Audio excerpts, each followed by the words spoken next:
एकादशी का व्रत देखो नंद बाबा भी करते। समस्त जीवों को एकादशी का व्रत करना चाहिए, एकादशी का व्रत जरूर करना चाहिए, क्योंकि एकादशी कोई साधारण व्रत नहीं है। एकादशी प्रकट श्री भगवान से हुई है, इसलिए एकादशी के दिन सारे पाप अन्न में विराजते हैं। इसलिए एकादशी के दिन अन्न तो नहीं खाना चाहिए, पर यदि कोई नहीं करता है, नहीं करे, उसकी इच्छा है, तो कम से कम इतना ध्यान रखे कि एकादशी को चावल तो बिल्कुल स्पर्श नहीं करे।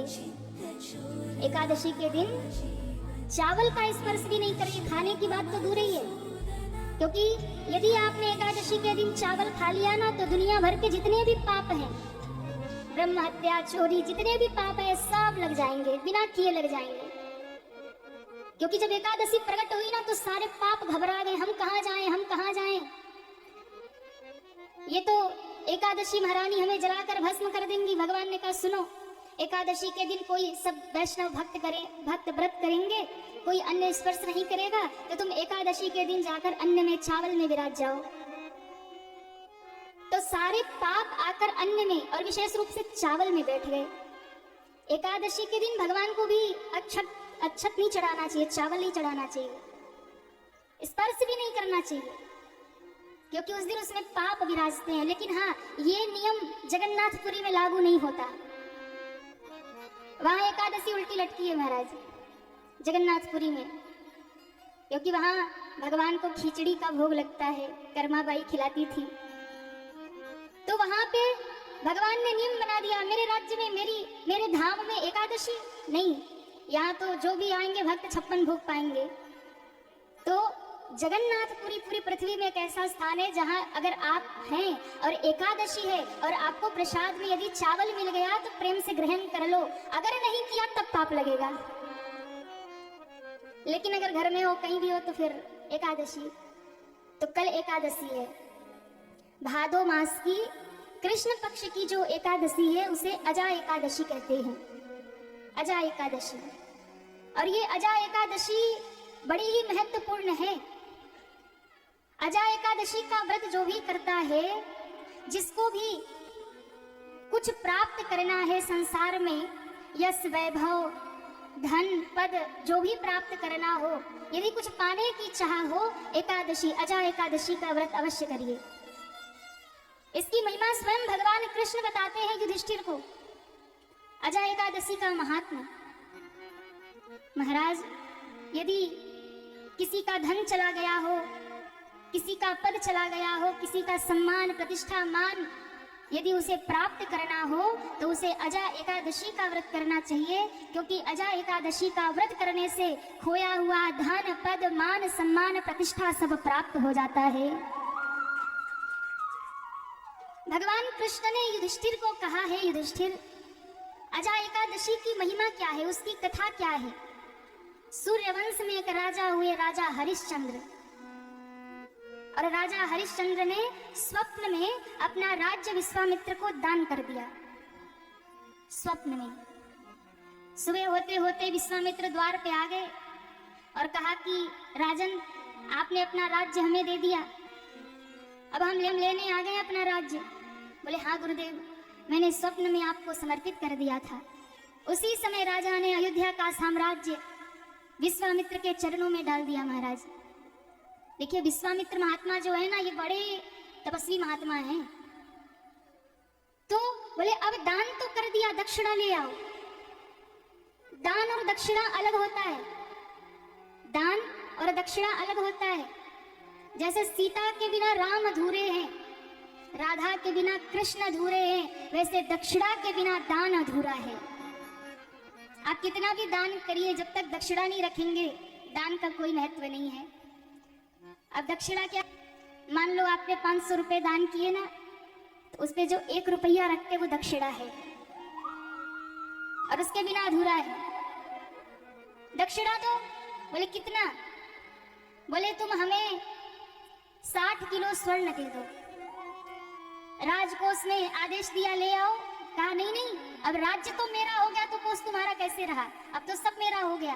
काशी में गए, डोम राजा के यहाँ अपने आप को बेच दिया। बड़ी विस्तृत कथा है, कभी राम कथा होती तो बड़ी मार्मिक कथा है महाराज, राजा हरिश्चंद्र की कथा। काशी के बाजार में बिक गए राजा हरिश्चंद्र, पत्नी तारा और पुत्र को भी बेच दिया। त्रैलोक में उनके सत्यवादिता का डंका बजने लगा। दक्षिणा तो चुका दिया, पर रोहित को सर्प ने काटा, बेटे की मृत्यु हो गई। पत्नी आई है तो कहा कफन देंगे, देवी कर दोगी तभी आग मिलेगी। सत्य के पालन के लिए बेटे को आग भी नहीं दे रहे, पहचान गए बेटा है, पत्नी है, मरा पड़ा है पुत्र। पर क्या सत्यवादिता थी महाराज, मैं अपने मालिक से कभी दगा नहीं करूंगा देवी, भले ही मेरा पुत्र है, आग तभी दूंगा जब कर चुकाओगी। तारा ने आधी साड़ी फाड़ करके दे दिया, कर के रूप में। त्रैलोक में उनके सत्यवादिता की डंका बजने लगी, जय जयकार होने लगा।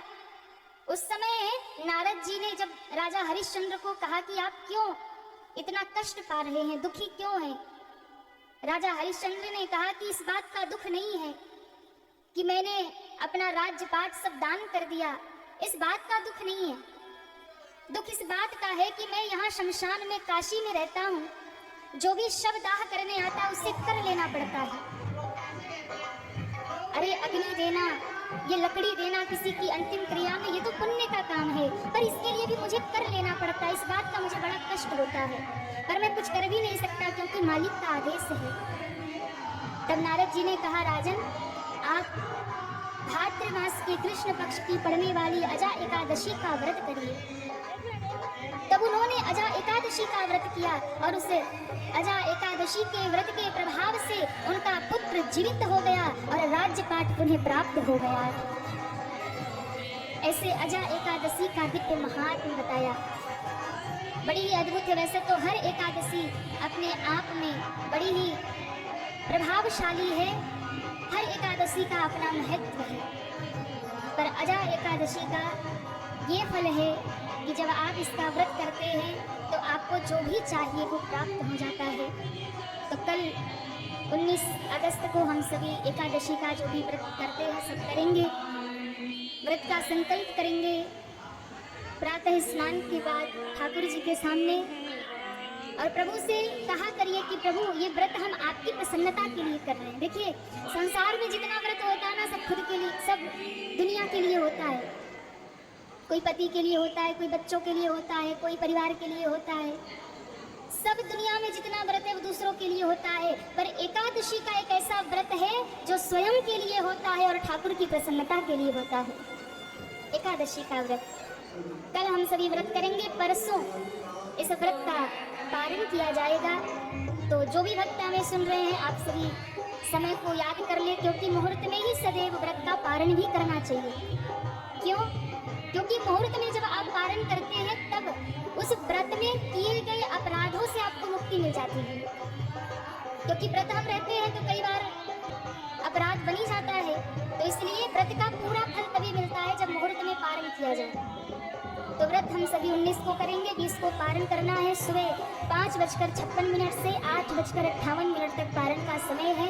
उसी समय में व्रत का पारण करें, व्रत को खोले, भगवान का चरणामृत, भगवान का प्रसाद लेकर के, और जिस दिन व्रत हो उस दिन ज़्यादा से ज़्यादा भगवत नाम का जप करना चाहिए, गुरु मंत्र का जप करना चाहिए, भगवान का पूजन करना चाहिए और भगवान का ध्यान करना चाहिए। केवल यही ध्यान न रहे कि आज व्रत है तो और क्या क्या खाए हैं, हाँ, क्योंकि व्रत वाले दिन लिस्ट ज़्यादा ही हो जाती है। तो व्रत हो तो इस बात का ध्यान रहे कि केवल मन भोजन में ही ना रहे, मन भगवान में लगा रहे। उपवास का सच्चा अर्थ यही है कि भगवान के निकट हमारा वास हो जाए। उपवास, भगवान के निकट हम वास करें, यही उपवास का सच्चा अर्थ है। तो ऐसी प्रभावशाली एकादशी, बोलिए एकादशी महारानी की जय हो।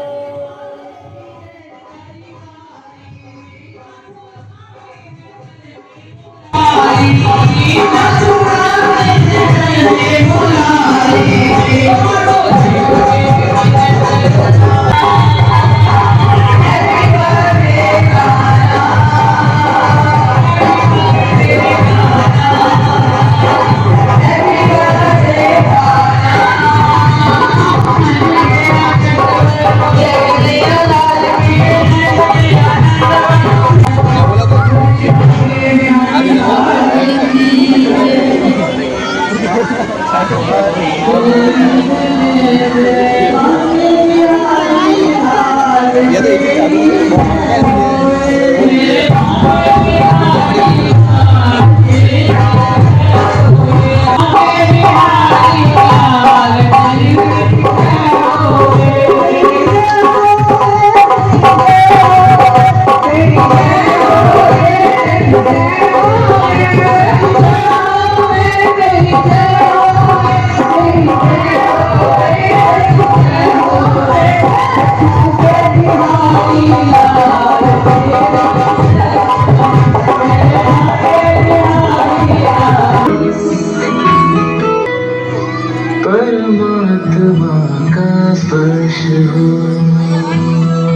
बोले श्री बांके बिहारी लाल की जय। श्री राधा रानी सरकार